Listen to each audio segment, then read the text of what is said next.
Something just went catastrophically wrong. You don't have a plan. You don't even know where to start yet. Stick with me, because you're about to watch the exact 10 moves that got 3 men home from a disaster you'd think was unsurvivable. This is not theory. This is the real tape. Okay, Houston, we've had a problem here. This is Houston. Say again, please. Yes, Houston, we've had a problem. We've had a main B bus undervolt. Roger, main B undervolt. Okay, stand by, 13. We're looking at it. 200,000 miles from Earth, an oxygen tank just exploded. And that is how they reported it. Not, Houston, we have a problem. That line is from the movie. Tom Hanks asked for that word changed for drama. The real call was, we've had a problem. Past tense. Already being handled, and that one word is the first move in this video. There are 10 of them. Real techniques from the actual 4 days it took to get 3 men home. We play the actual tape every time. Let's go. Move 1, the calm first report. Listen to that again. No mayday, no panic in the voice, just the facts in the order an engineer would want them. What happened, then the exact instrument reading. Main B bus undervolt. Here's why that matters. The first sentence out of your mouth sets the emotional temperature for every person who hears it next. Panic in your voice, and everyone downstream reacts to your fear before they even process your facts. Say the fact before the feeling, and the room inherits your control, not your fear. Try this the next time you have to deliver bad news at work. Write your first sentence down first. If it's got an emotion in it, cut it. Lead with what happened, nothing else. Move 2. Name the room's composure, out loud. Okay, now let's everybody keep cool. We got the LEM still attached. The LEM spacecraft's good, so if we need to get back home, we got a LEM to do a good portion of it with. Did you catch what he did there? He didn't just be calm. He said the word cool out loud to the whole room as an instruction. Most people think composure is something you either have or you don't. It's not. It's a call you make and a call you can give to other people. The most composed person in the room is usually the one who said, let's stay calm first, not the one who simply felt calm. Use this one in your next tense meeting. When things start to spike, don't just try to feel calm yourself. Say it out loud. Okay, let's keep this steady. Watch what it does to everyone else's shoulders. Move 3, refuse to guess. So we're in good shape if we need to get home. Let's solve the problem, but let's not make it any worse by guessing. Let's not make it any worse by guessing. 6 words. And here's what's actually hard about them. This is a man under more pressure than almost anyone alive that day, and his instinct isn't to act fast. It's to refuse to act on a hunch. Because a wrong guess at that speed doesn't just waste time. It can kill the exact people you're trying to save. Speed feels like competence. Verified information is competence. Steal this one. The next time you're under pressure to respond immediately, ask yourself one question first. Do I actually know this, or am I guessing? If it's a guess, say so, out loud. It buys you the time to get it right.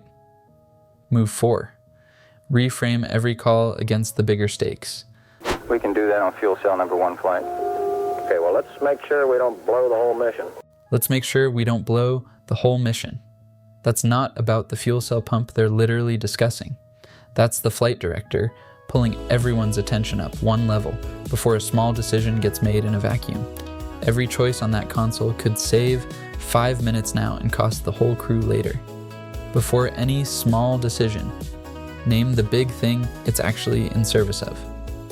Out loud, every time. Use it in your next decision under pressure. Ask the room one sentence before you commit. Does this help or hurt the actual goal here? It's a 2-second gut check that catches most bad calls before they happen. Move 5. Admit what you don't know. Plainly. We had a problem. We don't know the cause of the problem. Flight, I've got a feeling we've lost 2 fuel cells. I hate to put it that way, but I don't know why we've lost them. It doesn't all tag up. I hate to put it that way, but I don't know why we've lost them. It doesn't all tag up. Here's the thing most people get backwards. He says this to his own team, on an open channel, live, during the worst moment of the mission. No hedging, no jargon to cover the gap. Just, I don't know yet. A plain, I don't know builds more trust than a confident guess that turns out wrong. Try this. Next time someone asks you something you genuinely don't know under pressure, resist the urge to bluff an answer. Say, I don't know yet, here's how I'll find out. It costs you nothing and it earns you everything. Move 6. Scale the response, don't carry it alone. I assume you've called in your backup ECOMs? Flight, say again? Have you called in your backup ECOMs now? See if we can get some more brain power in this thing? We got one here. Roger. Have you called in your backup ECOMs? See if we can get some more brain power in this thing. Notice what he does not do. He doesn't try to solve the electrical problem himself, he immediately widens the circle of people working it. The moment a problem gets bigger than you, your job isn't to work harder. It's to get more of the right people into the room. Use it. The second a problem outgrows what you can personally hold, stop and ask, who else needs to be pulled in right now? Not eventually, right now. Move 7, redirect to what's controllable. What we'll be doing till we get them back on the water is concentrating on everything that is their lives are dependent upon at the moment rather than worrying about the accident, because there's nothing we can do about that now. It appears at the present time that everything is under control and that we have a safe situation at the moment. We'll be concentrating on everything their lives are dependent upon at the moment rather than worrying about the accident, because there's nothing we can do about that now. That's a flight director making a decision. Most people never make consciously. He draws a hard line between the past and the present, mid-crisis, and he says it out loud so his whole team hears the permission. Stop asking why it happened. Start asking what keeps them alive in the next hour. You cannot fix the past and survive the present at the same time. Pick one. Out loud. And let the room follow. Try this. The next time something's already gone wrong and you catch yourself or your team dwelling on how it happened, say it plainly. We can't do anything about that right now. Here's what we can control. Redirect the whole room in one sentence. Move 8. Nothing untested reaches the crew. We've run these simulators both here and at the Cape and at the contractors that continuously ever since last night. We've tried to simulate virtually everything that we've had the crew to do that is non-normal that they've done, and we've proven most everything that we've been able to run on the simulator prior to passing it up to them. There may be some details we haven't done, but at least we've checked the feasibility of everything we've done, and we'll continue to do that. Every single instruction sent up to that spacecraft, every one, was run on a ground simulator first. Not because they had time to spare. They didn't, but because an untested instruction sent to 3 men who can't just try it again isn't help. It's a second accident waiting to happen. Speed under pressure means moving fast on what's verified, never moving fast on what's assumed. Use it. Before you tell someone else to do something under pressure, ask yourself, have I actually confirmed this works, or am I sending my best guess and hoping? If it's a guess, test it first, even if testing just means thinking it through once more before you hit send. Move 9, and this is the big one.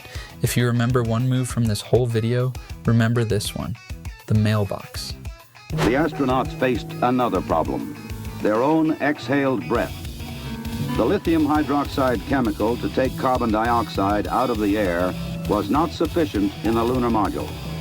They would have to adapt the canisters from the command module to fit the hoses in the LEM. On the ground, an adapter was fashioned from materials the crew had available in the LEM. Cardboard from a checklist, plastic bags, and tape. After checkout in an environmental chamber, the directions for construction were sent up to Aquarium. The lunar module was running out of clean air. The spare filters on board were the wrong shape for the socket. Square canisters, round hole. So a team on the ground builds an adapter out of whatever the astronauts actually had in the cabin. A plastic bag, cardboard from a checklist cover, a sock, tape, no special parts, no backup hardware flown up for this exact emergency, because nobody could have predicted this exact emergency, just what's already in the room used differently. The best solution under real constraint is never the ideal one. It's the one built entirely from what you already have. Try this the next time you hit a wall and your instinct is, I need something I don't have. Stop and ask instead, what do I already have that I haven't tried using differently yet? That reframe alone solves more problems than people realize. Move 10, composed forward motion. Hang in there, it won't be long. There were moments when I didn't know how much consumables we had, whether we could make it back or not, but in a situation like that, there's only one thing you can do. You just keep going, and you just keep thinking up where you can get more consumables. And Jim Lovell himself said it best, years later, about what it actually felt like in that spacecraft. There were moments when I didn't know if we could make it back or not. But in a situation like that, there's only one thing you can do. You just keep going. That is not fake confidence. He's telling you directly that the doubt was real. Composure isn't the absence of fear. It's choosing the next right action anyway, while the fear is still there. Use this the next time you're genuinely scared about an outcome you can't control. Don't wait to feel confident first. Confidence is the result of the next action, not the requirement for it. Just take the next one. Here's what actually ties all 10 of these together. Not one of these moves required superhuman calm. Every single person on that mission was scared, underinformed, and running out of time. What they had instead was a system for acting well under pressure. Precise language, named Composure, refusing to guess, widening the circle, and building with what's actually in the room. None of that requires you to be a NASA flight director. It requires you to make the same 10 calls, on purpose, the next time your own room starts to shake. Quick recap. 1. The calm first report. 2. Name the room's composure. 3. Refuse to guess. 4. Reframe against the bigger stakes. 5.